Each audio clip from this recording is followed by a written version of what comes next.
ഈശ്വംശിഹായ്ക്കും സ്തുതിയായിരിക്കട്ടെ. മനോഹരമായ നേപ്പാളിൻ്റെ ഹൃദയാന്ത ഭാഗത്താണ്, അതായത് ക്യാപിറ്റൽ കാഠ്മണ്ഡുവിലാണ്. ബാക്കിൽ നമുക്ക് വലിയ മലകൾ കാണാൻ സാധിക്കും. മനോഹരമാണ്. അതായത് അതിമനോഹരമായ ഈ പ്രപഞ്ചം മുഴുവൻ സൃഷ്ടിച്ചു പരിപാലിക്കുന്ന സർവശക്തനായ ദൈവത്തിൻ്റെ മക്കളാണ് നമ്മൾ എന്നതിൽ നമുക്ക് സന്തോഷിക്കാം. ആ ദൈവത്തിന് ഈ ഭൂമിയിൽ ജന്മം നൽകുവാൻ ദൈവം തിരഞ്ഞെടുത്ത ഒരു കന്യകയാണ് പരിശുദ്ധ കന്യകാമറിയം. പരിശുദ്ധ കന്യകാമറിയം നമ്മുടെ അമ്മയാണെന്നതിൽ നമുക്ക് അഭിമാനിക്കാം.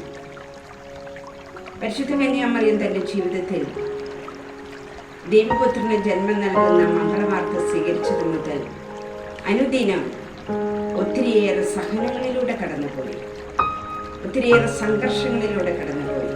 എന്നാൽ അവയെല്ലാം വലിയ വിശ്വാസത്തോടെ സ്വീകരിച്ച അമ്മ ഒന്ന് മാത്രം പറഞ്ഞു: ഇതെല്ലാം സർവശക്തനായ ദൈവം ചെയ്യുന്ന വലിയ കാര്യങ്ങളാണ്. തൻ്റെ പുത്രൻ വലിയ ചാട്ടവാറുകൊണ്ട് അടിച്ചു മാംസം ചിതറുന്നത് കണ്ടപ്പോഴും, വലിയ ആണികളാൽ കുരിശിൽ തറയ്ക്കപ്പെടുന്ന കണ്ടപ്പോഴും അമ്മ ഒന്ന് മാത്രം പറഞ്ഞു: ഇതാ ദാസി, അവിടുത്തെ ഇഷ്ടം നിറവേറട്ടെ. ശക്തനായവൻ ചെയ്യുന്ന വലിയ കാര്യങ്ങളാണ്. വലിയ സഹനങ്ങളിൽ അമ്മ മ്ലാനവദനയായില്ല, അമ്മ ചന്ദ്രചിത്രയായില്ല. അമ്മ വിശ്വസിച്ചു, എൻ്റെ ദൈവം അറിയാതെ ഒന്നും സംഭവിക്കുന്നില്ല. അവിടുന്ന് സ്നേഹം മാത്രമായതാൽ അവിടുന്ന് ചെയ്യുന്നതെല്ലാം എൻ്റെ നന്മയ്ക്കാണെന്ന് അവിടുന്ന് വിശ്വസിച്ചു. അതുകൊണ്ട് തന്നെ പരിശുദ്ധ അമ്മയെ വിശ്വാസത്തിൻ്റെ റാണിയായി സഭയും സ്വർഗവും വാഴ്ത്തുന്നു.